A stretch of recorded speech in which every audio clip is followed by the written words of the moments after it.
Probably time to go ahead and talk about the direction this channel's gone on. It was mentioned in the chat by Caden earlier that this could potentially be a thing to talk about, and I believe it was Caden.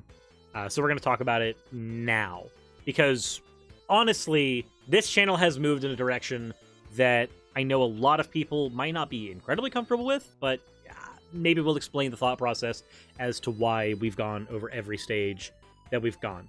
But first, as usual, this is a segment on the main channel, so thank you very much. We are in the fan art section now. Thank you very much, Peachy Lee, for the Nyan H Neko Suris. Holy crap, I just realized, because of the way I've layered this, the legs are over Very H Suris. I need to fix that. Very H Suris, go there. Thank you very much. And now we've broken the illusion. The legs are actually a PNG in front of me.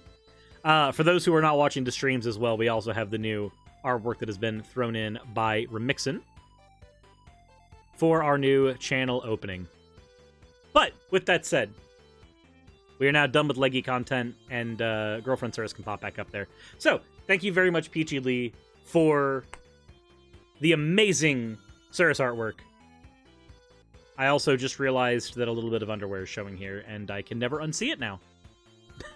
Anyway, so for those of you who have submitted fan art is shown chronologically. So once your if you want to know when your fan art is going to be shown, after you've dropped it on the Discord, remember that whichever fan art you have seen last in a video, that tells you where I am, where the fan art is concerned. But if you want to submit fan art, just drop it into the Discord. That is the best way to do it. Alrighty, now, Never look a tulip in the eye. Nixies, thank you very much for the follow. Let's go ahead and talk about some history. Let's go ahead and talk about where my channel began and where we are now. I know we did this kind of with the avatars thing, going into like the various avatars we've used over the course of the channel. This one's going to be a little more practical. This one we're going to talk a little more about the direction the channel's gone in, why it's done that, and why, for some reason, my character is so small here. Realistically, my character's small right now because I want the legs to sync up with it. Anyway, I have Sweet Dreams playing. No, I don't want any of that. This is fine. I'm fine with the Sonic 3D Blast theme. That's cool. Anyway, so when I started on my channel, I started out making edited Atheist content. Granted, when I started on YouTube when I was in high school, I was making gaming videos. Very, very poor quality ones. And then when I actually learned how to edit, I was making Hearthstone content that I didn't care about. But that's where this character came from, originally. What really got me my start on YouTube was making Atheist content and being discovered by other Atheist content creators who shouted me out. Before I was at 100 subs, JacandQuil shouted me out on Twitter, and that helped out a lot. Before I hit 300, Prophet of Zod and I collaborated, and that shot me up to 300 subs. And before I hit 1,000 subs, Telltale Atheist gave me a shout-out after the first Faithless Forum, and Telltale Shoutout shot me up to 700 subs. And practically everybody who came to my channel from his channel was a furry, and now I've got Neko ears and a tail as well. For those who didn't know, there is a tail there. So, yeah, I feel as though this is actually all Telltale's fault, and I blame him for all of my problems going forward. No, I'm kidding. I don't actually blame Telltale for that. But with my channel, City Escape started playing, and that is very distracting. I'm just going to lower the volume of this music a lot. This is not the kind of episode that I want, like, I Am All of Me from Shadow the Hedgehog playing on in the background. Telltale, oh my god, it was a conspiracy all along, you're right. You're right. But when I started out, when I started to gain a modicum of success on YouTube in the Atheist community, that made me incredibly happy, and I kept making Atheist content. I never made content that I didn't feel like I wanted to make. I always made the content that I felt compelled to make because it was something that I was interested in. There were various concepts that I just didn't talk about because I didn't care about them. And then sometimes I would do videos that leaned more on the hardline philosophical, and there were people that maybe felt alienated by that, but that was the stuff that interested me, so that was the stuff I talked about. It took me a while before I was comfortable being in front of a camera, but when I was, thankfully it was with Dub-K Dad, of all people. For those who don't know, Dub-K Dad used to be an old mainstay of the Yu-Gi-Oh! YouTubing community back like 12, 13 years ago. And he was the first person I ever did a live stream with, and that was a phenomenal first experience. But over time, I got to the point where I wanted to diversify my content. I had done a lot of atheist content, and it started to feel like I was making the same video over and over again. I was responding to the same arguments. There's only so many times you can hear the cosmological argument. There's only so many times you can hear various evidential arguments. There's only so many times you can hear a misunderstanding of the logical or evidential problem of evil. There's only so many times you can hear the same statement, which is morality is either subjective or objective, and you hear that from both atheists and theists. And oh my god, as somebody who loves philosophy, I hate that statement more than anything. Seriously, some of you need to learn about virtue ethics. Some of you need to learn about different evidentiary versions of morality. Some of you need to learn about moral anti-realism. Some of you need to learn the difference between objective morality and objectivism. Some of you need to learn the difference between objective morality and ultimate objective morality. Some of you need to learn, like, actually what divine command theory is. Like, all of this shit, it got tiring. And so I took that same style of content I was doing and I moved it into political. I started talking about political stuff because there was a crossover. There was a crossover between the evangelical right and just right-wing conservatism in my just online. And there still is. There probably always will be. Because after the Southern strategy, the evangelical right has just become a mainstay. Because that's how they got their votes. So being able to sit down and study that, it was a new avenue for me. It was a new place. It was a new thing. And so I started learning more about politics. I learned more about where I stood economically. Because I was one of the people that, like, a lot would say that the stock answer, well, I'm socially progressive, but I'm economically conservative. Not even fucking knowing what those words meant. Not really understanding what those words meant. It was a while before I could actually identify that, like, wait, no, I'm actually a democratic socialist. I legitimately believe that workers should own their means of production. As somebody who owns his own business, technically, because I'm working on YouTube, I can speak for the value of valuing your work more when you own it, versus the various times I've worked for multiple companies. But that was the thing that I learned by moving into political YouTube. And then when I started moving into gaming YouTube a little bit, which I haven't done a whole lot in, but we're going to get to that later. By getting into gaming YouTube, I started to learn a little more about critical analysis, not just about games, but about stories and narratives and practically everything. And it made me really interested to start doing stuff on gaming YouTube as well, but I started to run into a problem. I was stretching myself super thin. Because I didn't hit a point where I wanted to stop making atheist content. I still wanted to make it, I just needed something else to do as well, which is where the political content came in. And I needed something else to do as well, which is where the philosophical content came in. And I needed something else to do as well, which is what the gaming content ended up being. And just compounding it all together, I realized that I've got all these different kinds of content that I want to do, and there's only 24 hours in the day, and if I spend every moment of my life making content, I can't engage in any of the things that I want to do. How can I study philosophy if I'm constantly having to talk about it for a video and not actually reading? How can I talk about the games I love when I don't have time to play any of those games? How can I do any of that? Card Shark, thank you very much for redeeming your points for an you fucking monster. And and to be fair, I don't think I've ever stopped doing atheist content. I don't think I haven't stopped doing political content since I started. I did stop doing gaming content a lot because I just don't have time. Which brings me to where we are right now. Because everybody kind of noticed, there was a shift. There was a shift when I started doing my content face cam instead. And then there was another shift when I stopped doing my content in edited form altogether. And I tried to get back to the edited form content for a little bit when I restarted the Dangers of Wu series, but then I ran into the same problem. Now, instead of having a 6-hour live stream, I was having a 15-hour editing session for a single video. And I just couldn't justify it with how I've had to operate my channel with everything else on it. There are things that have been born on this channel because of the people who watch it. The Vtuber avatar is born out of fan art that was submitted for this character ages ago. And when I was told that, people miss the Avatar videos, I was like, haha, we'll do a monkey's paw. We'll come back to the Avatar videos, but it's going to be a VTuber avatar, and y'all are going to have to deal with it.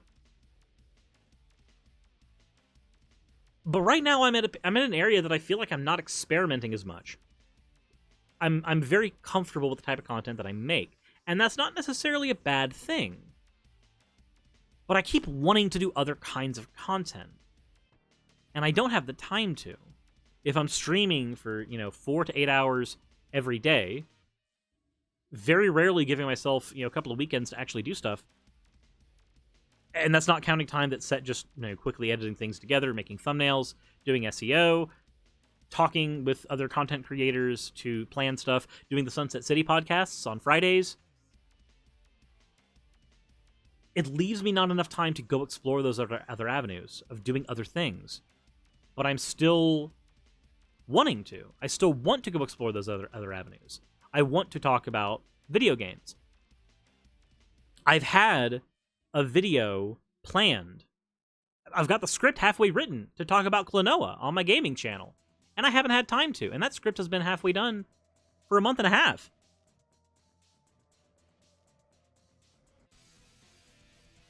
And that was me coughing because I haven't taken a drink.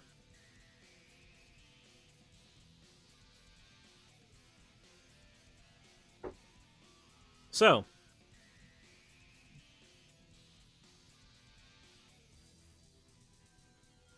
but I want to take this formula that I've established for myself, and yeah, it's derivative of other formulas, but I want to take this formula that I've established for myself on my Skeptic channel, and I want to move it over to my gaming channel because I want to mess with that kind of content. I've done... Trevor, holy shit, thank you so much for gifting the tier 1 subs. 5 tier 1 subs to everybody. That is super fucking generous. For what it's worth, you're a newcomer and you love the current stuff. Well, I am glad that as a newcomer you do love the current stuff. I am incredibly glad. But I'm at the point where I know the content that I'm comfortable making. I like sitting down and having a conversation. That's what I like. Do I feel super good when I edit a video together and I get something that looks wonderful? Oh yeah, absolutely. There was a time where I started animating fan art for episodes. Because I was constantly trying to figure out what can I do to improve? What can I do to improve? What can I do to make things better? But I'm at the point now where there's so much stuff I want to do that the only way I can feasibly do it is in the format that I'm doing it right now. And I'm starting to be okay with that. I just recently recorded an episode that's going to be going up on the gaming channel talking about the new Pokemon game, Pokemon Arceus. Before, I had tried working as if my gaming channel was going to be the place where I put edited content, because I kept trying to get back to doing edited content on my main channel and kept failing. It got to the point where when I did my Sonic Adventure 2 video on my gaming channel, I did not edit it because I did not have the time. I paid an editor to do it. And that was expensive. I can't afford to do the amount of projects that I want to do paying an editor repeatedly. It's also the reason why I haven't hired a researcher. It's also the reason why I'm probably not going to do a lot of those things, because when it comes, the difference between art and an editor and a researcher is that those are things that are always going to have to be done. There's always going to be new stuff I have to do. Whereas with art, when I buy it, I've got it available for use, and then it's done. For me to go in and do content on the gaming channel, I want to try doing it in this format, where I'm just sitting down and having a conversation about it. I want to talk about the things that I love. When I'm on my main channel, I'm talking about the things that I don't like. I am critiquing things. I'm trying to dismantle them. I'm trying to break them down to their very core. I'm dealing with people who want, my friends and family dead. And that is the type of person, the type of denominator that I'm dealing with on my main channel all the time. By being able to do more stuff on the gaming channel, having that creative outlet, I think that's actually going to be really good for me. So if you haven't subscribed to my gaming channel already, it's just called Suris. It's the same name as I use on Twitch. And I would really appreciate that over there. The reason that I have moved to this more live stream cut-up format is that I feel like I'm doing the same thing that I used to do. It's just now, instead of... Hold on, let me move my microphone so that it's easy. Instead of the format that sounds like this, that many of you probably first learned of me through, this type of speaking is what I originally did for several of my videos, just like this with the microphone. Maybe some of you who've watched me for 4 years know this particular cadence to my voice. I can still fall back into it really easily. This is exactly what I used to do for every video, except it was highly edited and highly post-processed. Whereas now, this is how I sound. Now, I'm not trying to do a presentation to you, I'm trying to talk to you.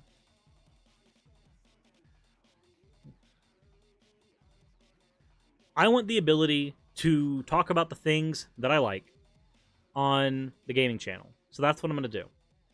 I've already gotten a taste of that by being able to participate in Sunset City. And this is where I got to do my obligatory plug. For those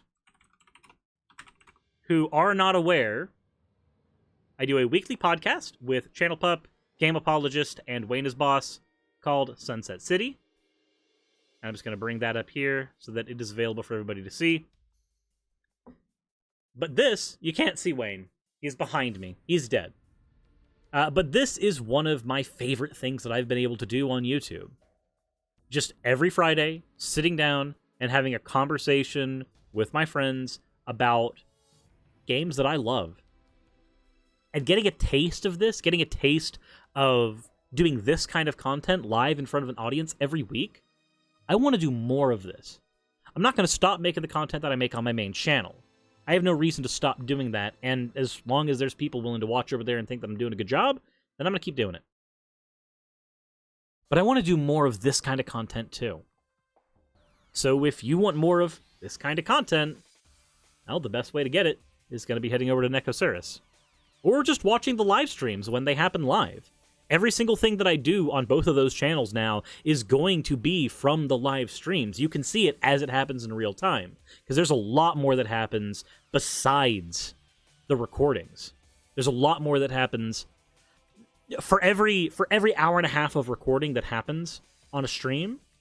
There's maybe 6 hours where we're just goofing off, having fun, having conversations, putting up random polls about whether or not chicken tenders are better than chicken nuggets. Just little stuff like that. I moved myself over to Twitch so I could have the freedom to do different kinds of live streams, because I felt pigeonholed by having to do my streams on my YouTube channel. Now I want to start to diversify my content between the channels that I have and actively make use of them. That's where my creative juices are going.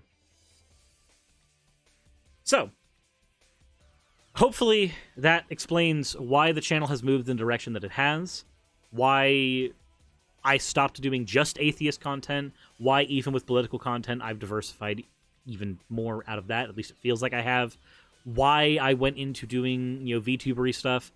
I guess I didn't get into that super well, so I'll touch on that super quickly. I like doing VTubing. I like the art aspect of it. I like the aesthetic it gives the show. And more than anything, I fucking love the VTuber community. Holy shit, there is no more positive space of just happy people trying to support each other than in the VTuber community. you have no fucking idea if you have not participated in it over on Twitch.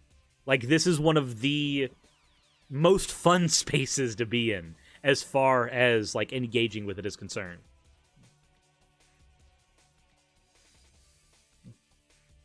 But I guess that pretty much covers everything. So if you've been here from the beginning, thank you. If you are new here and you're just now discovering my content and you're wondering why things have changed so much over the years, maybe this kind of goes into why. And if you are somebody who loves my content but didn't know that I did gaming content and I'm going to go back to doing it, hopefully this is a lightning rod over to that other channel. Hopefully, anyway. Nook's Den, thank you very much for the follow. That feels very much like Tom Nook's Den, and now I feel like I'm going to have my kneecaps broken for not bringing a million bells on time. But, with that said, as always, everyone, thank you for being here. It means the world to me, and insert end of video tagline here.